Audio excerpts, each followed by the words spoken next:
Renowned columnist and senior analyst Mr. Kashif Mirza wrote in his column, "Needed judicial reforms for pending cases." A report by the World Justice Project's Rule of Law Index 2021 shows that Pakistan is among the lowest performing countries in terms of its adherence to the rule of law, ranked 130th out of 139. The level of civilization in society can be judged by entering their prisons. A true picture of the state of the justice system and the administration of justice will emerge from the functioning of the courts and the number of cases pending. Pakistan's post-colonial legal system is old-fashioned, facing modern challenges and failing to meet the country's growing needs for global integration, reliable trade transactions, and justice for the common man. A framework for legal and judicial reforms urgently needed to ensure internal peace and harmony. Kashif Mirza said that even in South Asia, Pakistan's position is second only to last. Nepal, Sri Lanka, India, Bangladesh has all performed better than Pakistan in the rule of law, while only Afghanistan is limited under Pakistan in the region. 52,000 cases are pending in the Supreme Court, about 300,000 cases in 5 high courts, and about 2.2 million cases are pending in 4 provinces and the state capital, according to the Pakistan Law and Justice Commission. Over the past 5 years, the number of cases pending in the Supreme Court has more than 4 times to reach the highest level in the last 25 years.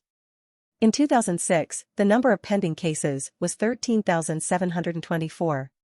There are currently 2,159,655 cases pending in Pakistani courts, which are being heard or will be heard by 3,067 judges in the country. Out of these, in several cases, the parties to a case have passed away and their descendants are now seeking remedy from the courts. In district and high courts across the country, 1,048 posts of judges lie vacant waiting to be filled. The Supreme Court of Pakistan has to hear 52,138 pending cases with a total strength of 17 judges, of which 1 post is vacant. Kashif Mirza further added that it is clear that there is an urgent need of judicial reforms for pending cases, because the present justice system is ineffective, rampant and slippery, and the current state of law and order in the country shows that people are losing faith in the ability to administer justice in order to resolve their grievances.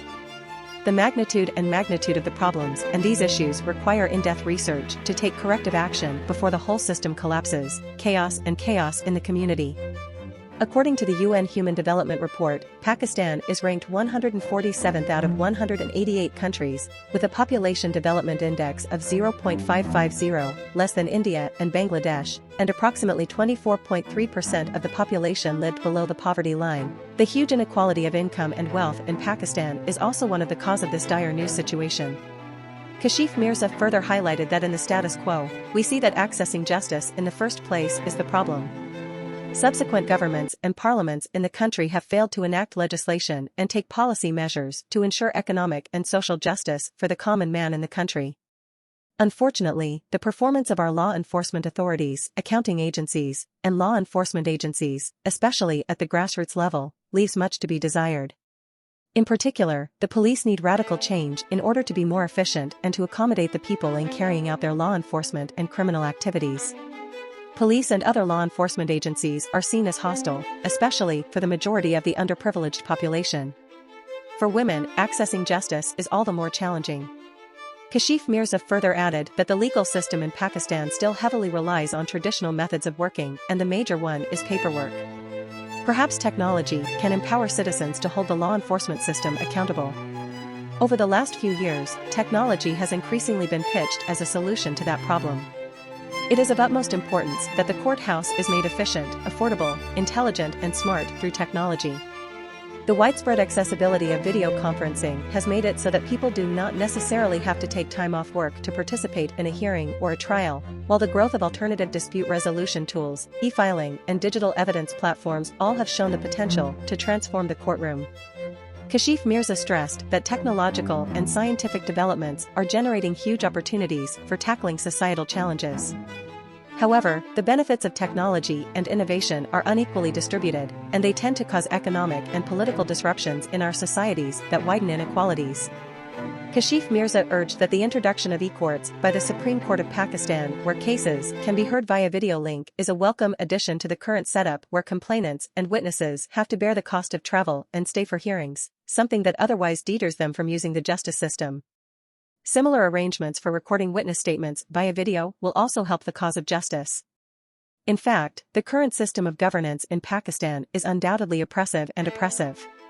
It is exploitative because it unjustly rewards the elite with excessive economic benefits by losing the poor, contrary to Islamic law and social norms, which require the redistribution of wealth from the rich to the poor.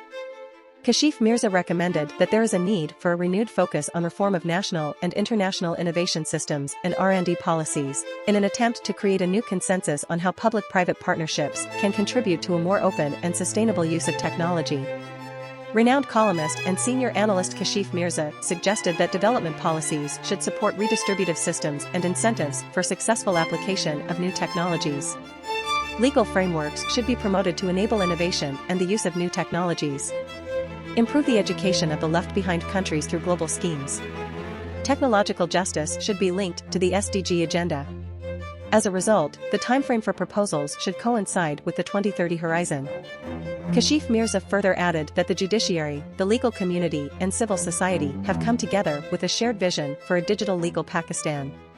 They say that justice delayed is justice denied. Hopefully, with judicial reforms for pending cases along with the intervention of legal tech, we will be able to change that. It is important that the laws are fair and respect fundamental constitutional rights, and that they provide sufficient protections to citizens rather than demonizing their use of technology to exercise rights. Senior analyst Kashif Mirza stressed that the laws must not be abused by the state against dissidents and whistleblowers. We are at a pivotal moment in the development of the court system. We have an opportunity to truly raise the game and modernize arcane processes that have been creating unnecessary barriers to justice for far too long.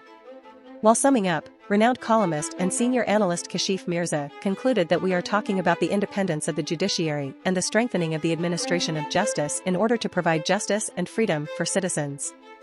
Only an effective and efficient justice system can ensure the protection of fundamental constitutional rights of the citizens and the independence of the judiciary.